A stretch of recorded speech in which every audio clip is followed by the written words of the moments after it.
পড়ি, আমরা বিপদে পড়লে আমাদেরকে উদ্ধার করে কে? আল্লাহ ছাড়া আমাদের বাঁচানোর কেউ আছে? উদ্ধার করার কেউ আছে? রক্ষা করার কেউ আছে? এজন্য বিপদে পড়লে আমরা চাইবো কার কাছে? আমাদের যাই দরকার হোক আমরা ফরিয়াদ করব কার কাছে? নাকি মাজারে যেয়ে চাবেন?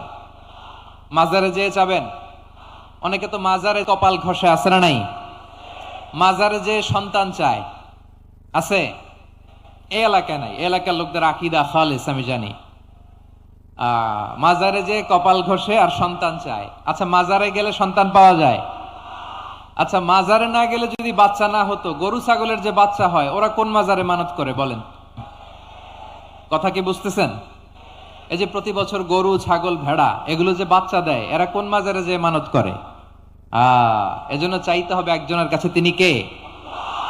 আমার প্রিয় পটুয়াখালীবাসী, মাজার জিয়ারত করা সুন্নাহ। আমরা মাজার জিয়ারত করব, আল্লাহ ওয়ালাদের কবরে যাব, আমরা সেখানে যে সালাম দিব, দোয়া করব, নিজের জন্য করব, কবরে শুয়ে থাকা মাইয়েতের জন্য করব, পুরো মুসলিম উম্মার জন্য করব। কিন্তু কবরে যিনি শুয়ে আছে ওই বাবার কাছে সন্তান চাওয়া যাবে? চাকরি চাওয়া যাবে? সফলতা চাওয়া যাবে? সফলতা দেয় কে? সবাই বলেন নাই, আওয়াজ করে বলেন, সফলতা দেওয়ার মালিক কে?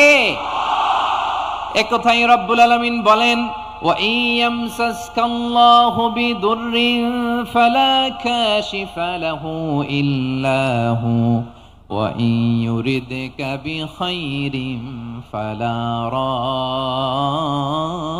রাদ্দা লিফাদলি ইউসিবু বিহি মান ইয়াশাউ মিন ইবাদিহি ওয়া হুয়াল গফুরুর রহিম। আল্লাহু আকবার। আল্লাহ বললেন, ওয়া ইয়ামসাসকাল্লাহু বিদুররিন ফালা কাশিফা লাহু ইল্লা হু। আল্লাহ যদি তোমাকে কোনো বিপদ স্পর্শ করায়, আল্লাহ যদি তোমারে কোনো বিপদে ফেলে দেয়, ওই বিপদ থেকে উদ্ধার করার তিনি ছাড়া আর কেউ নাই। জোরে বলেন ঠিক কিনা? তিনি যদি কোনো বিপদে ফেলেন, তিনি ছাড়া বিপদ থেকে উদ্ধার করার কেউ নাই। আর তিনি যদি তোমার প্রতি কোনো অনুগ্রহ করতে চান, ওই অনুগ্রহ ঠেকিয়ে দেওয়ার ক্ষমতাও কারো নাই।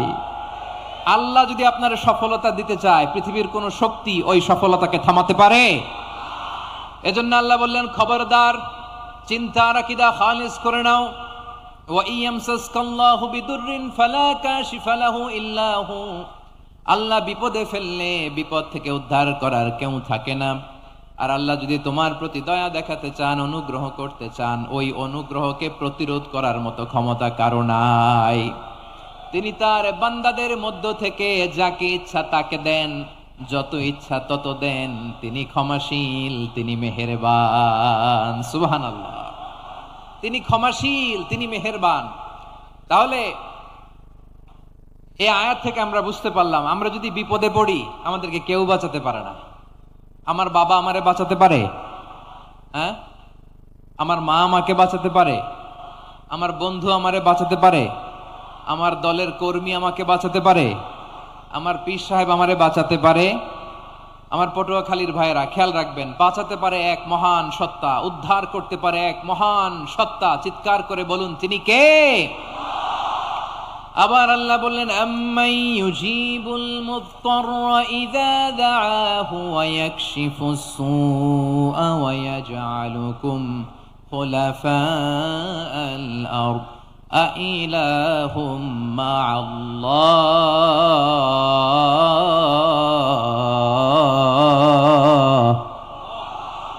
ক্বালিলাম মা তাযাক্কারুন। রব্বুল আলামিন বলেন, বিপদে পড়ে কাতর কণ্ঠে চিন্তাগ্রস্ত হয়ে যখন কেউ ফরিয়াদি হয়ে আল্লাহর ডাকে হাত তোলে, তখন ওই ব্যক্তির ডাকে সাড়া দেয় কে?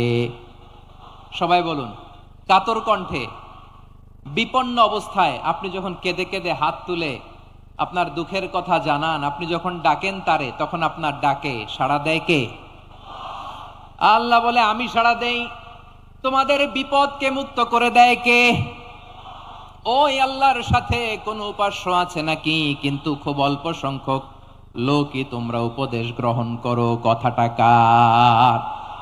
তাহলে বিপন্ন মানবতা যখন কাঁদে, মানুষ যখন বিপদে পড়ে নিরুপায় হয়ে ফরিয়াদ করে, তার ডাক শোনার কেউ নাই একজন ছাড়া, চিল্লায় বলেন তো তিনি কে? এজন্য আমরা ফরিয়াদের হাত কার দিকে তুলবো? প্রিয় পটুয়াখালী বলেন, ফরিয়াদের দুটো হাত আমরা কার দিকে তুলবো? এবং খেয়াল রাখতে হবে, মাথার সাথে সেট করে নিতে হবে, আল্লাহ ছাড়া আমাকে উদ্ধার করার কেউ নাই। এই পৃথিবীতে কেউ আপন না প্রিয় ভাইয়েরা। বিপদে পড়লে বোঝা যায় কেউ আপন না। আপন শুধু একজন মহান সত্তা, তিনি কে? এটা কি আপনারা খেয়াল রাখতে পারবেন? হ্যাঁ, বিপদে আপদে কেউ আমাদের বাঁচাতে পারে না, তরাতে পারে না, মুক্তি দিতে পারে না, উদ্ধার করতে পারে না, একমাত্র আমার প্রভু ছাড়া, আল্লাহ ছাড়া। চিল্লায় বলেন ঠিক কিনা? এবং